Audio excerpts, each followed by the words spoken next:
आज हम लोग डिस्कस करने वाले हैं सीबीएसई क्लास 10th का मैथ्स का सिलेबस। यहाँ पे अगर हम लोग बात करें पूरे सिलेबस की तो ये पूरा का पूरा आपका 7 यूनिट में डिवाइड होता है। जैसे 1 + tan square theta is equal to sec square होता है, sin square theta plus cos square theta is equal to 1 होता है। Total number of sample space क्या होगा, डाइस को थ्रो करोगे कितने सैंपल स्पेस होते हैं, ये छोटी छोटी चीजें यहाँ पे इंट्रोडक्शन के रूप में दे रखी है। हेलो बच्चों, पढ़ी क्या हाल चाल, आई होप आप सब अच्छे होंगे और अपनी पढ़ाई अच्छे से कर रहे होंगे। मेरा नाम है अम्बरीश यादव, आप सभी का दृष्टि स्कूल 9th एंड 10th पे स्वागत है।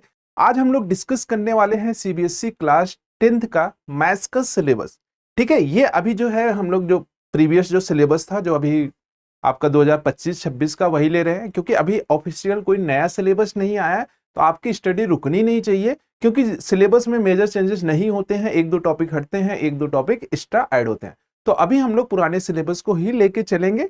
ठीक है, तो आपको क्या करना है, ये सिलेबस का प्रिंट आउट करके रख लेना है, क्योंकि सिलेबस बहुत ही इंपॉर्टेंट होता है। जब तक आपको पता नहीं है कि आपको पढ़ना क्या है तो आप कुछ भी पढ़ लोगे तो उससे कोई फायदा नहीं होने वाला है। तो सिलेबस की बात करें तो 80 मार्क्स का आपका पेपर होगा, क्लास 10th का 80 मार्क्स का पेपर होगा और 20 मार्क्स आपके प्रैक्टिकल वाले होंगे जो बोर्ड मतलब स्कूल से जाते हैं। तो यहाँ पे अगर हम लोग बात करें पूरे सिलेबस की तो ये पूरा का पूरा आपका 7 यूनिट में डिवाइड होता है। ठीक है, ये 7 यूनिट में डिवाइड होता है पूरा का syllabus. Number system, algebra, coordinate geometry, trigonometric, mensuration and statics and probability, ये यूनिट की नेम है। अब ऐसा नहीं है कि ये जो यूनिट है इसमें एक ही चैप्टर होगा, नहीं, यूनिट के अंदर भी 1-2 चैप्टर्स होते हैं, 2-2 3-3 चैप्टर्स होते हैं। जैसे अगर हम लोग पहले यूनिट की बात करें तो 6 नंबर की है, दूसरी यूनिट कितने मार्क्स की है, 20 मार्क्स की है, फिर 6, 15, 12, 10, 11। तो आपको सबसे ज्यादा फोकस किस पे करना है, 20 मार्क्स पे। ठीक है, अलजेब्रा पे आपको सबसे ज्यादा फोकस करना है। ये तो आपको पता हो चल गया कि भाई 80 मार्क्स का पेपर होने वाला है, 20 मार्क्स आपको स्कूल से दिए जाते हैं। अब आगे बढ़े हम लोग, तो फर्स्ट वाले यूनिट में नंबर सिस्टम में आपका क्या क्या सिलेबस है। रियल नंबर चैप्टर नंबर 1 है। ठीक है, इसमें एक ही चैप्टर है आपका रियल नंबर है, जिसमें हम लोग प्रूव करते हैं कि रेशनल है कि इरेशनल है। ये सारी चीजें हम लोग यहाँ पे प्रूव करते हैं। √2, √3, √5, 3 + 2 √5, ये सब के सब क्या है, इरेशनल नंबर है। और फंडामेंटल थ्योरम अर्थमेटिक का है भी, और यहाँ पे इरेशनलिटी का प्रूफ भी दे रखा है। उसके बाद सेकंड यूनिट पर आते हैं। सेकंड यूनिट क्या है, अलजेब्रा की यूनिट है, जिसमें पॉलिनोमियल चैप्टर होगा। आपको दिख भी रहा होगा, जिसमें जीरोज आप पॉलिनोमियल हम लोग फाइंड आउट करेंगे, relation between zeros and coefficient of quadratic polynomial, ये सारी चीजें इसमें हम लोग फाइंड आउट करेंगे। और भी सारी चीजें हैं, जब आपको पढ़ाया जाएगा तो आप डिटेल में इन सब सारी चीजों को पढ़ोगे। ठीक है, उसके बाद अगर हम लोग बात करें अगले यूनिट की, अच्छा इसी में जो सेकंड वाली यूनिट है उसमें 2 चैप्टर्स आपको दिख रहे हैं। दूसरा वाला चैप्टर क्या है, pair of linear equation in 2 variables. ठीक है, सेकंड वाला चैप्टर आपको ये दिखेगा, जिसमें कई सारे टॉपिक्स हैं। पेयर ऑफ लीनियर इक्वेशन है, अलजेब्रिक कंडीशन है, solution of a pair of linear equation है, ये सारे टॉपिक्स।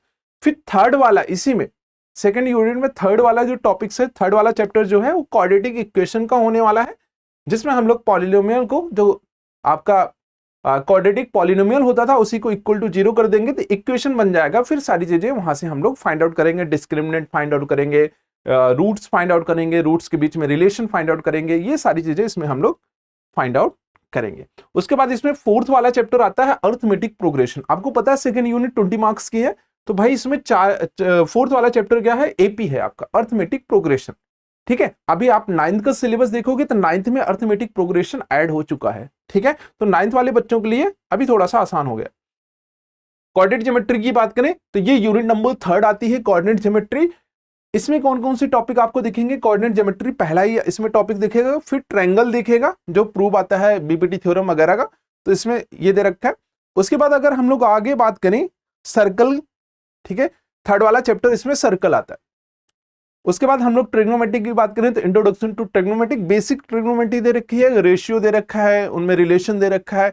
जैसे 1 + tan square theta is equal to sec square होता है, sin square theta plus cos square theta is equal to 1 होता है। ये सारी चीजें इसमें दे रखी है, उसी पे आपके क्वेश्चंस भी बन जाएंगे। ठीक है, वो सारी चीजें दे रखा है। 90 डिग्री, 45 डिग्री, जो sin a + b का फार्मूला, sin a - b का formula, cos 2a, cos 3a, इन सब फार्मूले इसमें दे रखे हैं। ट्रिग्नोमेट्रिक आइडेंटिटीज है, जो मैंने आपको समझाया।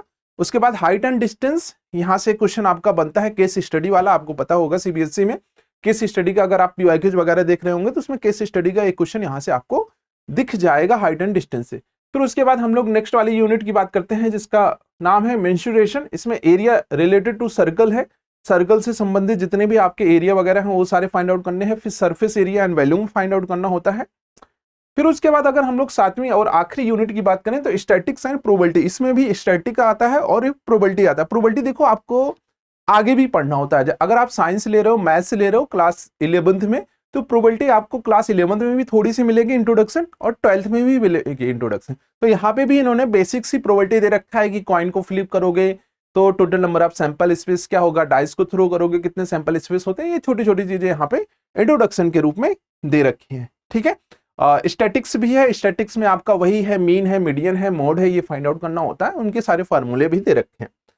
उसके बाद प्रोबेबिलिटी की बात करें तो वही जो इवेंट्स हैं, सैंपल स्पेस हैं, ये सारी चीजें यहाँ पे मेंशन कर रखी। ठीक है, उसके बाद ये प्रैक्टिकल का है आपका बाकी। ठीक है, हाँ, ये सारी चीजें दे रखी हैं, कैसे क्वेश्चन पेपर बनेगा, क्या होगा, ये सारी चीजें नीचे दे रखी हैं। ठीक है बच्चे, तो ये आपका सिलेबस रहने वाला है क्लास 10th का। ऑफिशियल अभी 26-27 का नहीं आया, हम लोग रेफरेंस ले सकते हैं प्रीवियस वाला जो सिलेबस है उसी को। ठीक है बच्चे, थैंक यू। अब एग्जाम की तैयारी को और बेहतर करने के लिए हमारे चैनल को लाइक, शेयर और सब्सक्राइब करना ना भूलें।